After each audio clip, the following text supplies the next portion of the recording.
Hello. आज हम लोग क्लास 11 केमिस्ट्री का chemical bonding and molecular structure cover करेंगे। तो इसके लिए सबसे पहले जानते हैं हम लोग कि एटम क्या होते हैं। ये हम लोग बिल्कुल बेसिक तरीके से इस चैप्टर को पढ़ेंगे। जिनको पता है एटम बहुत अच्छी बात है, जिनको नहीं पता है तो वो भी आज इस वीडियो के माध्यम से जान सकते हैं कि चीज़ें होती क्या है और बहुत ही आसान तरीके से आप इस चैप्टर को समझ पाएंगे।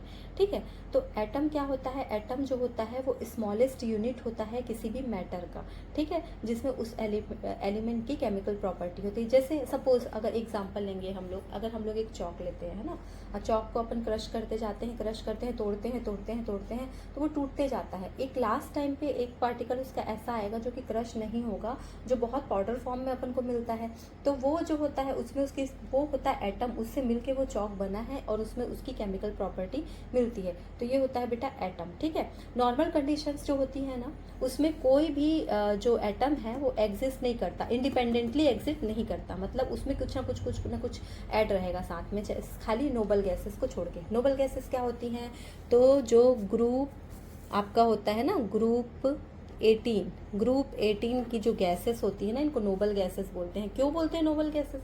क्योंकि ये रिएक्ट नहीं करती, इनका ऑक्टेट कंप्लीट होता है। ऑक्टेट मतलब उनमें 8 इलेक्ट्रॉन्स उनके आउटर मोस्ट में होते हैं। ठीक है, अब मॉलिक्यूल होता है, तो मॉलिक्यूल किससे मिलके बनता है बेटा? एटम से। क्यों बनाते हैं एटम मॉलिक्यूल? क्या ज़रूरत पड़ती है उनको मॉलिक्यूल बनाने की? तो मॉलिक्यूल बनाने की ज़रूरत इसलिए पड़ती है क्योंकि स्टेबिलिटी चाहिए किसी को भी, चाहे वो ह्यूमन हो चाहे वो एटम्स हो। हम भी तो एटम से मिलके बने हैं ना, हमारी बॉडी भी एटम से मिलके ही बनी होती है। ठीक है, तो स्टेबिलिटी के लिए होता है। स्टेबिलिटी कैसे मिलती है किसी भी एटम को? तो स्टेबिलिटी तब मिलेगी जब वो एज अ मॉलिक्यूल कंबाइन होगा। मतलब या तो अपने इलेक्ट्रॉन को देगा या लेगा, या जैसे भी करके वो क्या करेगा, अपने ऑक्टेट कंप्लीट करेगा, तो उनको स्टेबिलिटी मिल जाती है। ठीक है, अब कैसे कंबाइन होंगे वो? कैसे कंबाइन होंगे? बॉन्ड के थ्रू। ये बॉन्ड आप देखते हैं ना, सिंगल, डबल, ट्रिपल, इस टाइप की बॉन्डिंग होती है। तो ये बॉन्डिंग करके वो क्या करते हैं, आपस में कंबाइन होते हैं एटम। ठीक है, बॉन्डिंग। अब बॉन्ड क्या होते हैं, तो बॉन्ड दिखते नहीं है बेटा। हमको लगता है थ्रेड लाइक स्ट्रक्चर जो होता है, जो अपन देखते हैं, नहीं, ऐसा कुछ भी नहीं होता।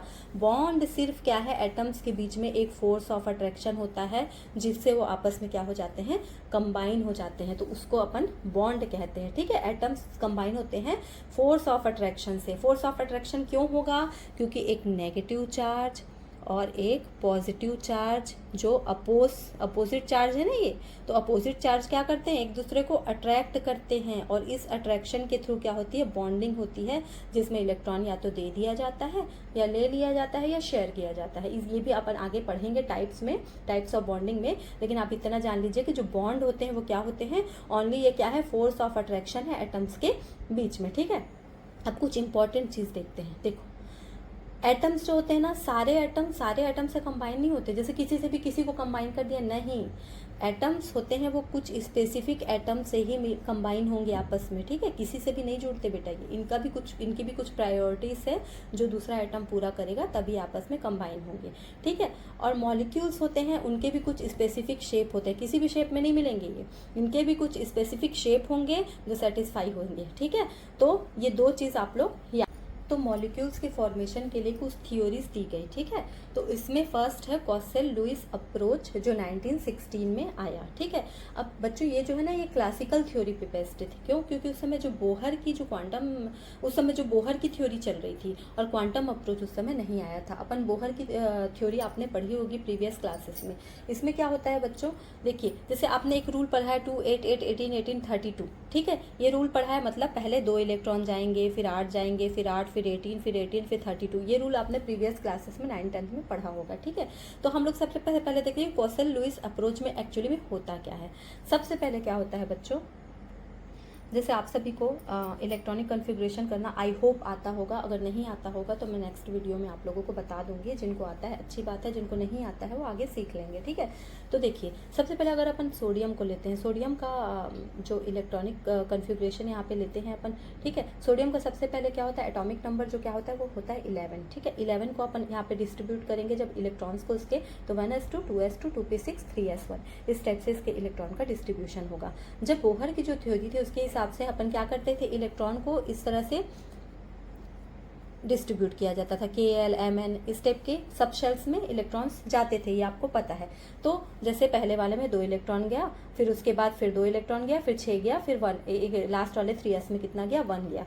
अब क्या हुआ बच्चों कि ये जो बाद में जब देखा लुइस ने, तो उसने बताया कि जो ये लास्ट वाला जो इलेक्ट्रॉन होता है, ठीक है, सिर्फ यही बॉन्डिंग में पार्टिसिपेट कर रहा है, बाकी इन इलेक्ट्रॉन्स का कुछ बहुत ज़्यादा महत्व नहीं दिख रहा है कहीं पर भी। तो उसने बताया कि जो आखिरी के जो इलेक्ट्रॉन्स होते हैं, ये आखिरी के जो लास्ट के इलेक्ट्रॉन्स होते हैं, ये बॉन्डिंग में क्या करते हैं, पार्टिसिपेट करते हैं। तो उसने ये बताया कि ये अंदर वाले इलेक्ट्रॉन्स का कोई खास रोल दिखता नहीं है। तो उसने जो बॉन्डिंग में पार्टिसिपेट करते हैं लास्ट वाले इलेक्ट्रॉन्स को, उसको उसने क्या कहा, वैलेंस शेल इलेक्ट्रॉन्स। उसने क्या कहा, इसको वैलेंस शेल इलेक्ट्रॉन कहा। और अंदर के जो इलेक्ट्रॉन रहते हैं जो कि बॉन्डिंग में पार्टिसिपेट नहीं करते, उसको मिला के उसने कहा कर्नल। उसने कहा कि इन चीज़ों को इतना कॉम्प्लिकेट करने की ज़रूरत नहीं है। सपोज हमारे पास समझिए ये एक न्यूक्लियस है, ठीक है, और इस न्यूक्लियस में ये इलेक्ट्रॉनों का डिस्ट्रीब्यूशन हुआ। इसके आसपास मतलब इलेक्ट्रॉन क्या है, यहाँ पे राउंड राउंड क्या कर रहे हैं, सर्कल, ये यहाँ पे सर्कल में यहाँ पे ये घूम रहे हैं, इलेक्ट्रॉनों का क्लाउड है, समझ जाइए, ठीक है। और ये न्यूक्लियस है। न्यूक्लियस आपको पता है, जो न्यूक्लियस होता है वो क्या होता है, पॉजिटिवली चार्ज होता है। क्यों? क्योंकि न्यूक्लियस में क्या होते हैं, प्रोटॉन होते हैं जो पॉजिटिवली चार्ज होते हैं, और न्यूट्रॉन होते हैं जिनमें जीरो, मतलब वो न्यूट्रल होते हैं। तो बेसिकली चार्ज क्या हो गया, पॉजिटिव हो गया। तो ये न्यूक्लियस है बच्चों। और ये क्या होता है, इलेक्ट्रॉन्स आसपास अलग अलग शेल्स में क्या कर रहे हैं, ये घूम रहे हैं, ठीक है। तो जो आपके जो लुइस थे, उन्होंने बताया कि इन सबको आपस में मिला दो, ठीक है।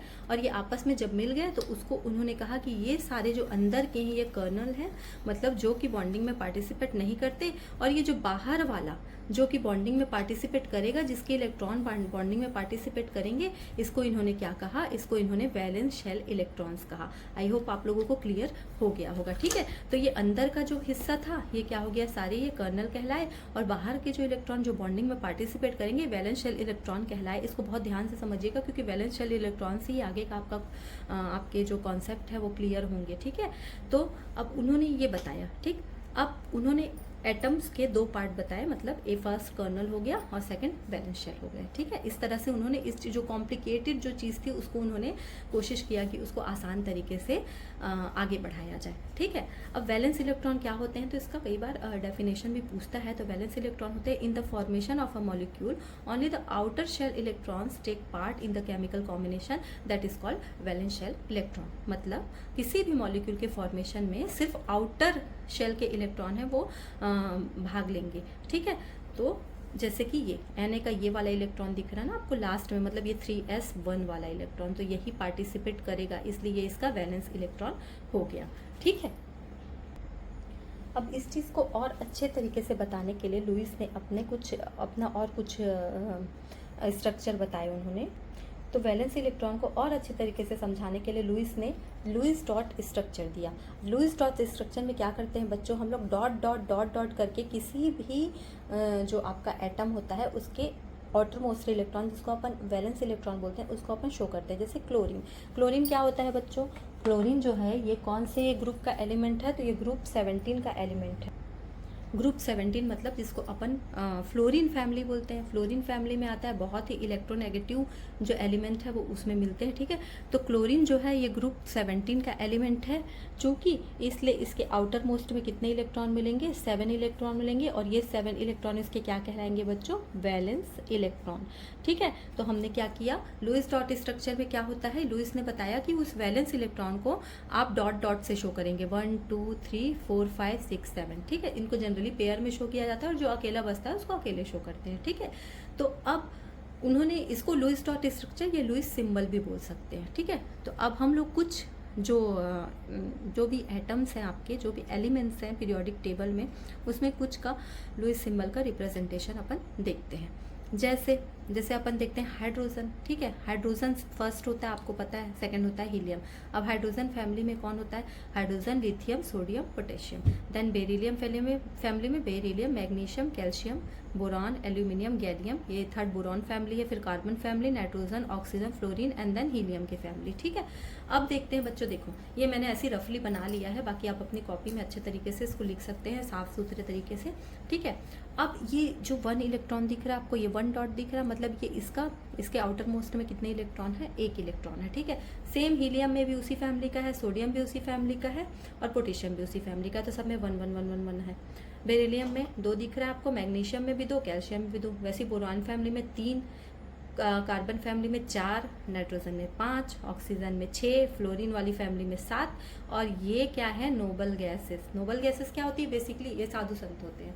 साधु संत मीन्स इनको कोई मोह माया नहीं चाहिए, इनका अपना ऑक्टेट कंप्लीट है, ये अपने में मजे से रह रहे हैं, इनको किसी से बॉन्डिंग नहीं करनी। और कुछ नोबल गैसेस बॉन्डिंग करती भी है, रिएक्शंस करते भी हैं, तो उसके बारे में बाद में जानेंगे। फिलहाल आप जान लीजिए कि इनका ऑक्टेट कंप्लीट होता है तो इनको क्यों लेना और क्यों देना, ये अपने में आराम से रहती हैं। ठीक है, तो कोसल ल्यूइस थ्योरी थी, ये बेसिकली एक इलेक्ट्रॉनिक थ्योरी थी केमिकल बॉन्डिंग के लिए, ये चीज़ आप याद रखेंगे। ठीक है, अब नेक्स्ट, अब ये सब चीज़ पढ़ रहे हैं तो एक इम्पॉर्टेंट रूल होता है ऑक्टेट रूल। आई होप आप लोगों को पता होगा, अगर नहीं पता है तो जान लीजिए। ऑक्टेट रूल क्या होता है बच्चों, कि एटम्स को चाहिए कि उनके आउटर मोस्ट में 8 इलेक्ट्रॉन्स हो जाएं। कैसे हो जाएं, तो वो कई तरीके होते हैं। जैसे अगर उन्होंने अपने वैलेंस इलेक्ट्रॉन को क्या किया, एक एटम से दूसरे एटम में ट्रांसफ़र कर दिया। जैसे कि देखिए यहाँ पे सोडियम है, सोडियम के पास कितने इलेक्ट्रॉन है, 281। कहाँ से आया 281, क्योंकि सोडियम का होता है एटॉमिक नंबर 11, और जब इसका डिस्ट्रीब्यूशन होगा तो कैसे होगा इलेक्ट्रॉन्स का distribution, 1s2 2s2 2p6 then 3s1। तो ये जो 1 इलेक्ट्रॉन है ये इसका क्या है, वैलेंस इलेक्ट्रॉन। तो ये हमने यहाँ पे डॉट से शो किया है। ठीक है बच्चों, तो ये 281। ठीक है, ये हमने 2s2 शेल, जो सेकंड शेल है उसके इलेक्ट्रॉन्स को यहाँ पे ले लिया है। ठीक है, तो ये हो गया 281। ठीक है, अब क्लोरीन आपको पता है कि फ्लोरीन के फैमिली का आउटर मोस्ट में 7 इलेक्ट्रॉन है, तो 287, ये 7 इसका वैलेंस इलेक्ट्रॉन है। अब देखिए क्लोरीन, अगर आप यहाँ पे देखेंगे ना सोडियम को यहाँ पे ध्यान से देखिए आप, ये 1 इलेक्ट्रॉन है। ठीक है, अगर ये 1 इलेक्ट्रॉन को मैं किसी को दे दूँ, ठीक है, सपोज इसको मैंने किसी को दे दिया, ठीक है, तो कितना बचा, 8 + 2, यहाँ पे कितने इलेक्ट्रॉन बचे, 8 इलेक्ट्रॉन। कितने बचे, 8 इलेक्ट्रॉन, तो इसका ऑक्टेट कंप्लीट हो गया। इस फ्लोरीन के पास 7 इलेक्ट्रॉन है, इस 7 इलेक्ट्रॉन उसका देना आसान है कि लेना, ऑब्वियसली 1 इलेक्ट्रॉन लेना आसान है, 7 इलेक्ट्रॉन देना टफ होगा। तो ये इलेक्ट्रॉन रिच है और ये इलेक्ट्रॉन पुअर। तो सोडियम ने क्या किया, अपने 1 इलेक्ट्रॉन इस क्लोरीन को दे दिया। अब दे दिया, ट्रांसफर कर दिया, तो क्या हुआ, इसके पास हो गए 28 इलेक्ट्रॉन और क्लोरीन भी खुश हो गया, उसको मिल गए 28 and 8। ठीक है, तो सोडियम ने चूंकि इलेक्ट्रॉन दिया, आपको पता है इलेक्ट्रॉन पे कौन सा चार्ज होता है, नेगेटिव चार्ज होता है, तो इलेक्ट्रॉन जा रहा है, सोडियम ने दिया, इसलिए सोडियम के ऊपर पॉजिटिव चार्ज आ गया। क्लोरीन के पास इलेक्ट्रॉन आया और उसके पास ऑक्टेट उसका कंप्लीट हुआ, इसलिए उसके ऊपर नेगेटिव चार्ज आ गया। बच्चों हमेशा आयनिक बॉन्डिंग में ध्यान रख, और ये इस टाइप की ट्रांसफर वाली जो बॉन्डिंग होती है इसको आयनिक बॉन्ड या इलेक्ट्रोवैलेंट बॉन्ड बोलते हैं। आयनिक बॉन्डिंग में हमेशा याद रखिएगा, बहुत ही इंपॉर्टेंट है कि मेटल अपने इलेक्ट्रॉन को देता है और नॉन मेटल इलेक्ट्रॉन को क्या करता है, एक्सेप्ट करता है। ये बिल्कुल इंपॉर्टेंट है। सोडियम मेटल है, क्लोरीन नॉन मेटल है, और इस तरह से जो बॉन्डिंग होती है, मतलब एक क्या करेगा, एक मेटल ने मतलब एक एलिमेंट में इलेक्ट्रॉन को दे दिया और दूसरे एलिमेंट ने पूरी तरह से इलेक्ट्रॉन को ले लिया, तो इस तरह से जो बॉन्डिंग होती है उसको अपन बोलते हैं आयनिक बॉन्डिंग या इलेक्ट्रोवैलेंट बॉन्ड। ओके, अब दूसरे टाइप की बॉन्डिंग देखिए। अब ये बोल रहा है, देखिए दोनों क्लोरीन है, मतलब दोनों के पास क्या है, 7 इलेक्ट्रॉन्स है, दोनों के पास ही 1 इलेक्ट्रॉन की डेफिशिएंसी है। अब एक क्लोरीन बोल रहा है कि अगर मैं इलेक्ट्रॉन दे देता हूँ तो मेरे पास और कमी हो जाएगी, दूसरा बोल रहा है कि अगर मैं दे देता हूँ तो मेरे पास कमी हो जाएगी। दोनों की सेम प्रॉब्लम है, तो अब क्या करें, अब ये करते हैं कि दोनों के पास 7 इलेक्ट्रॉन है आउटर मोस्ट में, तो ये क्लोरीन बोल रहा है कि मैं भी दे देता हूँ, मतलब दे दूंगा तो मेरे को भी प्रॉब्लम होगी, ये कह रहा है मैं दूंगा तो मेरे को भी प्रॉब्लम होगी, तो दोनों की सेम समस्या है। तो दोनों क्या करेंगे, अपने 1 इलेक्ट्रॉन को, ये जो 2 इलेक्ट्रॉन दिख रहा है ना आपको, ये अपने 1 इलेक्ट्रॉन को क्या करेंगे, शेयर करेंगे आपस में। मतलब समझिए कि इसके पास चावल है, इसके पास दाल है, और खाली चावल कोई नहीं खा सकता, खाली दाल कोई नहीं खा सकता, तो दोनों ने क्या किया, आपस में दाल चावल की शेयरिंग कर ली, तो उसका भी खाना पूरा हो गया और इसका भी मील कंप्लीट हो गया। बस वही बात है, तो इसने भी शेयर किया, इसने भी शेयर किया, तो इन दोनों ने यहाँ पे, ये शेयर्ड इलेक्ट्रॉन है बेटा, ठीक है। तो इन्होंने एक एक इलेक्ट्रॉन शेयर किया, आप देखिए कितना हो गया इसके पास, 1 2 3 4 5 6 7 8, मतलब 8 इलेक्ट्रॉन्स, और इसके भी आपके 1 2 3 4 5 6 7 8 दोनों की ज़रूरतें पूरा हो गई। तो इस तरह से जब शेयरिंग ऑफ इलेक्ट्रॉन होता है तो उस तरह के बॉन्ड को बोलते हैं कोवैलेंट बॉन्ड। को माने साथ में, ठीक है। तो दोनों ने साथ में शेयरिंग करके अपनी ज़रूरत को पूरा किया है, तो इस तरह का बॉन्ड होता है कोवैलेंट बॉन्ड। कोवैलेंट बॉन्ड बेटा डिफरेंट टाइप्स के होते हैं। सिंगल, जैसा कि मैंने बताया क्लोरीन टू क्लोरीन। डबल होते हैं, डबल मतलब ऑक्सीजन को ले लीजिए आप। ऑक्सीजन का आप 16th ग्रुप से बिलोंग करता है ऑक्सीजन, तो उसके आउटर मोस्ट में कितने इलेक्ट्रॉन है बेटा, 6 इलेक्ट्रॉन है, ठीक है। इस ऑक्सीजन के भी आउटर मोस्ट में 6 इलेक्ट्रॉन है। अब इसने कहा अगर मैं दे देता हूँ, या इसने कहा अगर मैं दे देता हूँ, तो दोनों के पास क्या होगा, देने वाली कंडीशन में तो दोनों सेटिस्फाई नहीं हो पाएंगे। तो दोनों ने क्या किया, यहाँ पे इलेक्ट्रॉन्स की क्या की, यहाँ पे शेयरिंग कर ली, ये दोनों ने शेयरिंग कर ली, ठीक है। तो यहाँ पे इसने कितने इलेक्ट्रॉन की शेयर किए, 2, और इसने भी 2। अब गिनिए, 2 to 4 to 6 to 8 इसके हो गए, और इसके 2 to 4 to 6 to 8 इसके हो गए। तो शेयर्ड पेयर ऑफ इलेक्ट्रॉन है। तो शेयरिंग से आप देखिए कितने इलेक्ट्रॉन को शेयर किया, 2 2 को किया ना, तो दोनों के बीच में बॉन्डिंग हुई। तो मतलब ऑक्सीजन और ऑक्सीजन के बीच में कौन सा बॉन्ड आया, डबल बॉन्ड, क्योंकि 4 इलेक्ट्रॉन शेयर हो रहे हैं ना। तो यहाँ पे 2 के बीच में 1 और यहाँ पे 2 के बीच में 1 बॉन्ड बन गया। नेक्स्ट है triple covalent bond. Triple covalent bond कौन बनाएगा, ऑब्वियसली नॉट नाइट्रोजन बनाएगा। क्यों, क्योंकि नाइट्रोजन के आउटर मोस्ट में होते हैं 5 इलेक्ट्रॉन्स। अब 5 इसके पास है, 5 इसके पास है, बच गए कितने, 3 इलेक्ट्रॉन। तो इसने भी अपने 3 इलेक्ट्रॉन शेयर किए, इसने भी अपने 3 इलेक्ट्रॉन शेयर किए, और आपस में इन तीनों के बीच में जब आप बॉन्ड बनाएंगे तो नाइट्रोजन ट्रिपल बॉन्ड से सेटिस्फाई होगा। तो ये होगा ट्रिपल कोवेलेंट बॉन्ड, ओके। अब लुईस डॉट स्ट्रक्चर का एक्सेप्शन। एक्सेप्शन क्यों, क्योंकि केमिस्ट्री है, ऑब्वियसली एक्सेप्शन आएगा ही, ठीक है। तो लुईस डॉट स्ट्रक्चर के लिए हाइड्रोजन और बोरॉन जो होते हैं ये क्या होते हैं, एक्सेप्शन। क्यों, क्योंकि हाइड्रोजन हमेशा क्या करता है बेटा, ये ऑक्टेट नहीं कंप्लीट करता, ये अपना डुप्लेट कंप्लीट करता है, डुप्लेट, ठीक है। तो ऑक्सीजन हाइड्रोजन इसका एक्सेप्शन है, और बोरॉन भी इसका एक्सेप्शन है, क्योंकि बोरॉन के भी 8 इलेक्ट्रॉन सेटिस्फाई नहीं हो पाते। तो ये लुईस डॉट स्ट्रक्चर के एक्सेप्शन है, आप याद रखिएगा। कहीं भी हाइड्रोजन की बॉन्डिंग को अपन को बढ़ाना नहीं है, वो डुप्लेट में ही सेटिस्फाई हो जाता है, 2 इलेक्ट्रॉन। मतलब क्योंकि कोई भी जो एटम होता है ना, वो अपने नियरेस्ट नोबल गैसेस जैसा क्या चाहता है, अपने कॉन्फ़िगरेशन चाहता है। तो हाइड्रोजन का नियरेस्ट जो नोबल गैस है वो हीलियम है, और हीलियम का होता है कॉन्फ़िगरेशन, इलेक्ट्रॉनिक कॉन्फ़िगरेशन में उसमें 2 इलेक्ट्रॉन्स होते हैं, वो डुप्लेट में सेटिस्फाई होता है, इसलिए हाइड्रोजन भी डुप्लेट में सेटिस्फाई होता है।